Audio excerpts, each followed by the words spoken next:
Welcome to What She Does, the podcast that takes you inside the working lives of everyday women shaping the world around us. I'm Leanne Starr. And I'm Annie Sinzinger.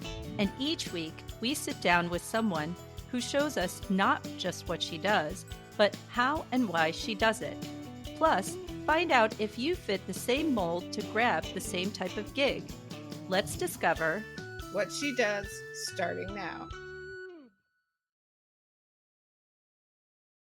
In today's episode, we chat with the Honorable Luz Rivas, serving as U.S. Representative for the 29th District of California, who is an engineer, educator, and founder of nonprofit DIY Girls. She spent her career opening doors for young women in STEM and now brings that same energy to her work in public office.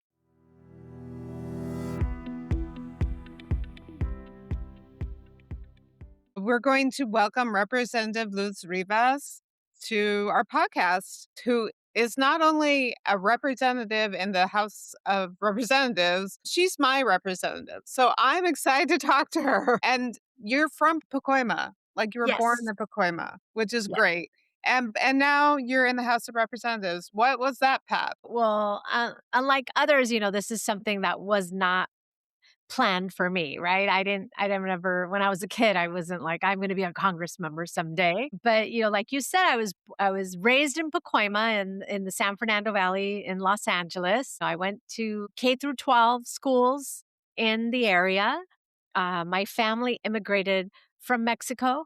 And ended up in the San Fernando Valley a long time ago. And that's how we ended up there. And, when I was in elementary school, that's where I learned about computers and computer programming. My fifth grade teacher was taking computer science classes at Cal State Northridge, the university close by. And she would come back to the classroom and then teach the kids how to program a computer. And this is in the mid 80s where not everybody had computers. Well, of course, we didn't have cell phones. And I didn't even know that programming a computer was a job. I thought it was a classroom activity until my teacher later told me, you're really good at this. You should probably consider a career in computer science or engineering. And I'm like, people get paid to do this? I had no idea that this was something you can get a job doing. And I think we forget how impressionable young people are. I was 10 years old when someone told me that. And that's how I became interested in a STEM career. I'm an electrical engineer by training. After I graduated from San Fernando High School, I went to MIT to study electrical engineering. After that, I worked as an engineer, hardware engineer. And while I was there, I volunteered. I worked in the Chicago area. And I volunteered at a community-based organization, tutoring kids and mentoring young people. And they had no idea what an engineer was or what we did. They all would say they hate math and science. And so that experience motivated me to do something about it. I want to get more young people interested in STEM careers, because if they're going through their K through 12 hating math and science, they're never going to choose a career in those fields. And eventually I came back home to California, where I started a nonprofit in Pacoima, DIY Girls. It's a nonprofit organization that helps girls get interested and learn more about STEM. I find that, STEM is such a big deal in general. And when you started DIY Girls, what surprises you most about the girls that are coming through the program? What I realized when I was working and teaching the girls when I first started, they didn't know that women were very underrepresented in science and technology. They joined because they wanted to learn more and do hands-on projects in technology and science.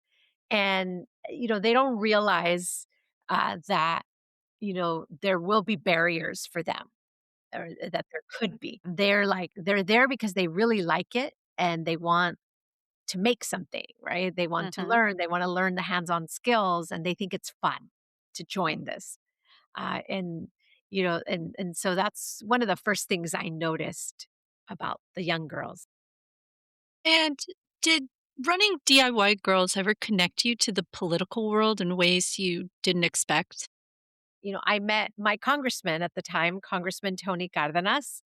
I also went to high school and college with our current US Senator, Alex Padilla. He's also from Pacoima in the San Fernando Valley. So I had friends in politics, but I still didn't think that that's where I would end up. But there was a state assembly member that resigned in 2017 due to Me Too allegations. So there was a sudden opening in the state legislature in our area, and my friends, Alex Padilla and Tony Cardenas, both called and said, "We think you would be a great candidate.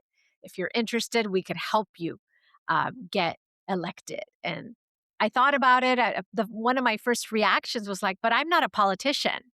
That's not who I am." And I remember one of them telling me, "Well, that's why you're perfect, right? We don't need more people that have trained for these jobs to be, that studied political science, and that was the pathway. We also need members, elected officials that have had other careers that can bring that to this experience, to lawmaking." And so I thought about it, and a week later, I was in the race, and it all worked out, and I became the state assembly member. And then when Congressman Cardenas decided to retire in 2024, again, I met with him and he's like, "I'm going to retire. I think you'd be perfect." And then it was a lot easier to envision myself going from the state legislature to Congress. And that's how I ended up here. That's so great. Can you talk a little bit about um you're I think the first Latina with STEM experience in Congress, period. Yes. And there is a reputation, women are not well represented in tech, and you're probably a little better represented in Congress, but have you had to work twice as hard as the guys in That's Congress? true of any woman in any field that has traditionally been majority men. Like there's lots of other fields. And in STEM, I often would go in to a lab when I was in college or when I was an engineer and be the only woman in the room, right? And the only woman on the team. And I think I learned a lot from those experiences, and I think it's made me better now as a member of Congress, right? Because I'm used to that. I know what I need to do when I need to speak up. And I have more confidence now compared to when I was younger, as a younger woman entering the workforce in a field that's dominated by men. And that was hard in the beginning when I was young. I was sort of curious, like, what's a typical day look like for you? Not many people can become a congressperson, so I think it's kind of nice to get a window into like what your typical day sort Yeah, of well, includes. no 2 days are ever the same for me, at least in the a little over a year experience that I have here in Washington, DC. When I'm here in DC, typically I come in the morning.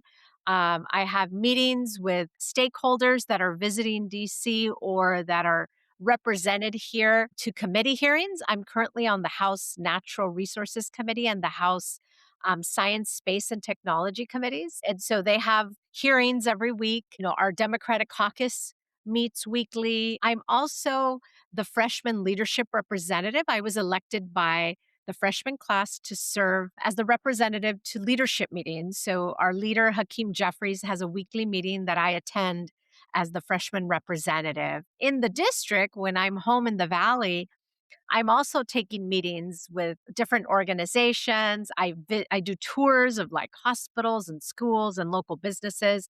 I attend community events. No day is the same, but I think what it has in common, my day, is that I'm always on the go. And I have a great team that is making sure that I'm on schedule, that I'm getting to the right place at the right time, and that I'm able to visit as many people and meet with as many people as I can. So you did mention the freshman leadership role. You beat out 2 other women for that position. How did you just get there and it's like, "Ah, I have to run for office again." I mean, Well, we what was didn't that have to. process? I know it's Yeah. campaigns never end here. Once you're elected, There's another campaign with internally in our Yeah. caucus, and that's how most like our leader, right? That's how he got elected. And so there was opportunities to be part of the freshman leadership team, and I considered it. And after much thought, I thought, oh, I'd love to represent my class and be the representative. And there were two other of my colleagues in the class that are amazing. And, of course, only one of us could win. And it's just convincing, just like we do to get elected, convincing voters to vote for you. In this case, the members of the freshman class were voting and they chose, so I got the Chose you. most votes, right. What did that vote of confidence mean to you?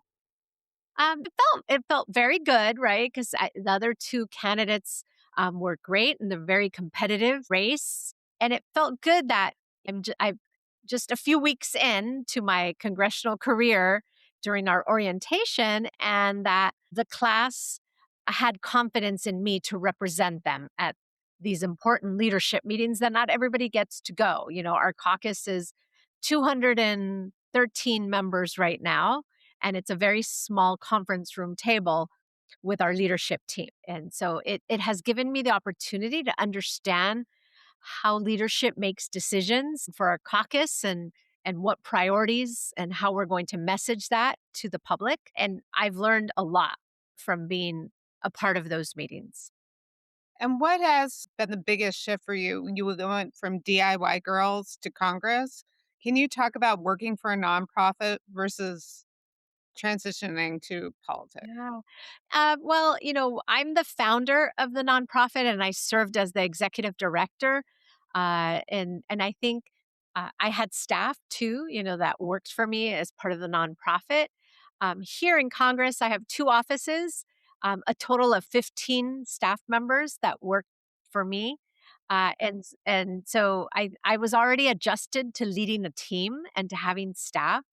Some people get elected and have never had anybody report to them or have managed people. And I think that was very helpful to already have had that experience to be able to provide direction and set a vision. It is something I did as a nonprofit leader. And I think that's where I got my training to just come in to Congress and just be able to direct my team to what I don't know how to do everything, but they have the experience here in DC to get, I name something I want, or this is how I want to help my constituents, and they help me get there or tell me when it's not possible. I'm so glad you're my congressperson now, but after November, you will not be because Oh you're no. changing. I know, I'm really sad. And you're going from 27 to 29. Can you talk about the process of redistricting? Just Yes. quickly. We, last year, there was Proposition 50 on the ballot that proposed a new congressional map in response mainly to what Texas was doing. Texas redistricted in the middle, usually this is done every 10 years after a census. And Texas decided, Trump asked Texas to do this so that Republicans can gain more seats. So they drew the maps so that Republicans were favored to gain five more seats. So as a response, California made the decision. It was, the Democratic delegation, along with Governor Newsom and the state legislature, to redraw the maps. And the voters were able to vote if that's what they wanted. And Mhm. so we have new districts that we're running in for next year. Mine is still based in the San Fernando Valley, but parts of it are the majority of it is still the same map for me, but there are sections of my current district that will I will no longer represent, unfortunately. And this is a little bit of a sidebar, but AOC has talked about how horrible it was trying to find someplace to live in Washington, DC. It's so expensive. So, what has it been like for you to find someplace to stay? Yeah, so when I first got here, when we get elected, or the election was like in November, a week later we have to come for orientation, freshman Mm. orientation. and it's 2 weeks that we have to stay here in DC. They put us up at a hotel. And one of the first things I did was go looking for apartments. And there's a neighborhood that's very close to our offices and that is very convenient where a lot of house members live. Hmm. And there's lots of apartment buildings. So I decided to live in that neighborhood. It's called Navy Yard in DC. So I just went apartment hunting. Yeah, they're expensive, right? We Hmm. have to pay from our own money. There is now some form of reimbursement while we're in session, but it's taxed. So to be honest, we don't get the full amount of our rent back. But I found a small one bedroom. It's enough for me to be comfortable while I'm here. But it is very expensive, especially when you're starting out, because just like anywhere else, you have to give a deposit and all of that, buy new furniture, to get all set up in a place.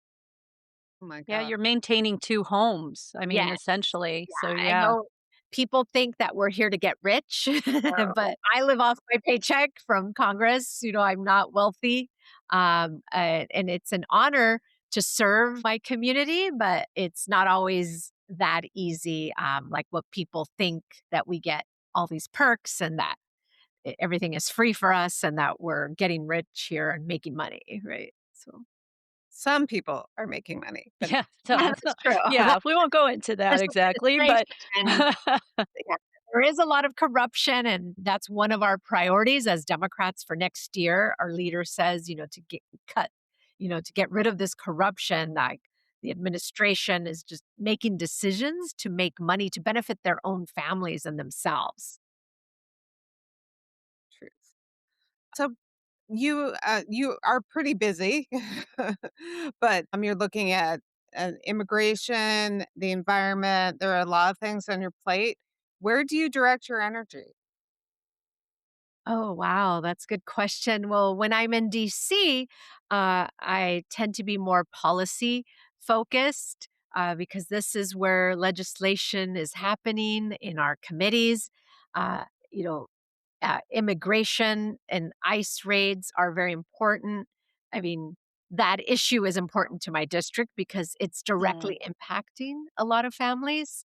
And it's been very hard for our communities to watch what's happening and to experience it for themselves. There's a lot of fear. So when I'm here, I work with my colleagues on strategies on what we can do to try to stop that. And so here, it's a very structured schedule, especially around meetings and committee hearings. So it's focused on legislation. And then when I'm home, in the valley, very focused on seeing and hearing from different groups and constituents on what they want their member of Congress to focus on. What do you think your proudest moment has been while you've been in office, either in California State Assembly or so far in your congressional position? I've been very proud to deliver funding to my district in the San Fernando Valley. As a member of Congress in my first year, I was able to secure a total of $15 million for projects in the San Fernando Valley. And this is with 1 year and being in the minority and a freshman in the minority. And, these were projects that were submitted to me from different entities in the district, like the community colleges that I represent, LA Valley College and LA Mission College, to the city of Los Angeles that is using that needed funding for different infrastructure projects or better sidewalks. And it's something that I think my constituents will see the direct impact of. How is the federal government working for you? And in this way, when I bring home funding that will help build a new fire station or repair sidewalks, people understand what we can do for them. When I was at the state level, I was there at the state legislature for 6.5 years. I was able to bring home a total of $70 million for projects. And there's a new building at LA Mission College that's going to be a STEM building that I was able to contribute towards. And I think that's going to be very excited, especially as they expand their biotech offering. So it'll lead to training for careers in those fields. Yeah, you send I think, your staff sends the newsletter, and every Yes. time I get that, it's like, "I've got this much money, I got this much money." It's like, "Oh my god, Great. this is Hey. great." And because Yeah. And I it's haven't gotten this before. Yeah, and it's for our community, right? It's not like a vague number that is for the whole country. And I have found that constituents want to know, well, what are you doing for my community? And will I be able to see the impact here, not just in the country? Right? And that's what I try to focus on. And the questions that I bring up to my team when we're working on strategy, how will this directly impact constituents in North Hollywood, in Arleta, in Pacoima, in Sylmar? We go neighborhood by neighborhood, and of course, for the whole district. What would be the biggest surprise to people about what happens in Congress? What would be shocking or surprising? I think people know that partisanship right now, especially, they're sometimes, unfortunately, my Republican colleagues, even though they disagree with the president on some bills that are going across our House floor, they still will vote with him. Either they're scared that the president will put in lots of money to try to, get them unelected, or they're just going with their party. But I know that some of them think that, the some of the proposed legislation or that some of it that's passed is too extreme. And when you're dealing with philosophical differences, what do you think, based on just sort of your entire career thus far, what are the top skills someone needs to be successful as a congressperson or a public official today? Yeah, that's a great question. And I think for me, I would say number one is developing relationships, right? And talking to people, and not just about policy and legislation, or, our work, but just as people. Like, I recently went to a dinner where it was half Republicans and half Democrats, at someone's home at a dinner, like about 8 people. So 4 and 4. And there was no agenda. We didn't talk about a specific policy issue area. We just talked as people, and you get to know them. And a lot of times you realize how much more in common you have than not, right? And now I see some of them and say, hello, how are you? How's your wife? How's your kid? And I have traveled too with a group of Republican members, and I felt like they became my friends here. I run into them on the House floor, and that's how you need to know how to build those relationships to be able to work with them in the future. And I think that's something that I prioritize. I track, like, okay, who do I need to meet now? Maybe we should go for coffee. Let's go for lunch. And that way I can build those relationships. And now, when you think about how far you've come and all the things that you've done, what would you tell your younger self? What would you say? uh, I I think I would tell her to just make sure you keep exploring, keep taking risks. I think the times that I've taken a big risk and left something that was very comfortable have been the most beneficial for me in my life, in my career. Just leaving your job and running for office, you could lose, but if you don't take the risk, you're never going to have that opportunity. And sometimes I think it's very helpful to be risky, to take those risks. Well, And it certainly worked for you. yeah, Yeah, we're even though it's scary, it is scary. It's Yeah. not that, oh, it was easy. And, it is still scary. And sometimes you're not sure if you're doing the right thing. And sometimes you have no one to talk to about this, to give you the advice, but just keep going, and it can work out. it's been really good to talk to you, Luz, and I'm really sad you're not going to be my congressman. Oh, no, Congressperson. well, you can But still that could be your honorary congressman. thank you for being with us Yeah, today. we really appreciate you taking your time to meet with us. Thank you so much. Thank you so much for having me today. I really appreciate it.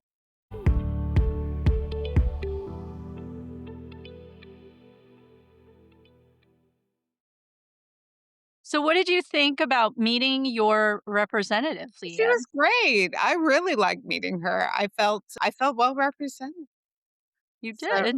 And yeah, unfortunately, she's not going to be your representative when they redistrict. But either way, she's a pretty impressive person. I mean, her career has spanned across a number of different areas, starting with her electrical engineering degree yeah, at MIT to a job, in a corporation to getting an education master's at Harvard, and then ultimately founding a nonprofit.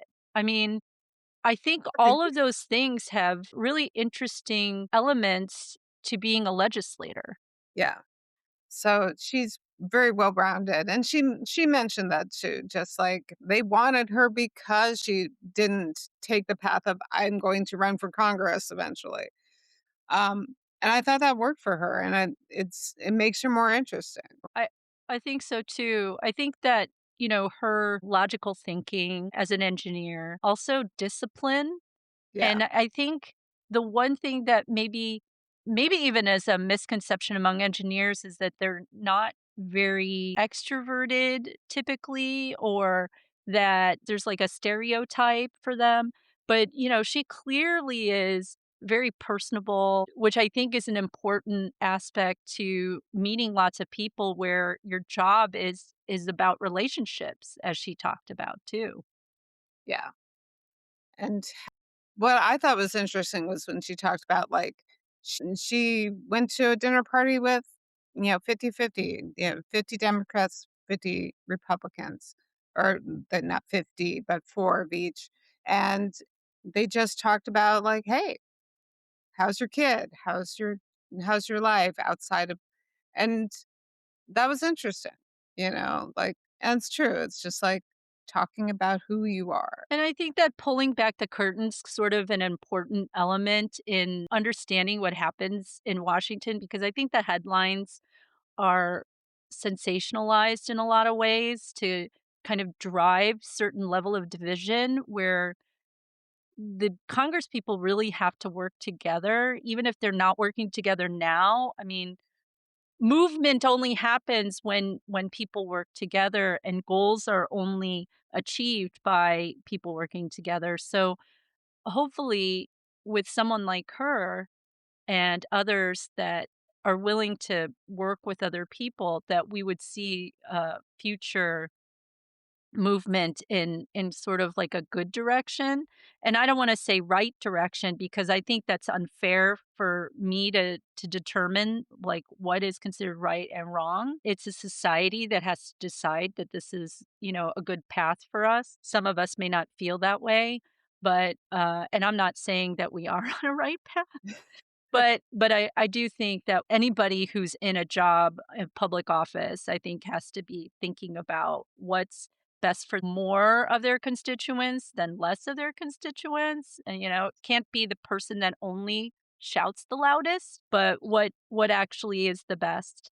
Um, I also think it was interesting. It's expensive to live in DC. So expensive, yeah. And having lived in DC in the past, it is a pretty expensive place to live. It's actually even more expensive now than when I lived there. So, and Congress people actually have a set salary. So every single one of the Congress people get the same amount of money. If you're a rank and file member in the House and the Senate, so it's both House and Senate, $174,000 currently. It's like a lot until you try to get an apartment in DC. Right, and remember, you're managing 2 households with that money. So, managing 2 households, I think, is really hard to do. But California isn't cheap, and neither is Washington, DC, so, yeah, I don't envy her trying to figure. no. But I think the biggest takeaway for me is her comment about taking risks. Yeah. And and I think if anything, we've heard that a lot across a lot of our episodes is women who are willing to take risks. And sometimes it pays off and sometimes it doesn't, but not fearing the idea of the unknown. You have to try. Well, because it's definite if you don't. Thanks for joining us today. That's what she does, and maybe what you could do too. If you like what you heard, make sure you follow What She Does wherever you get your podcasts.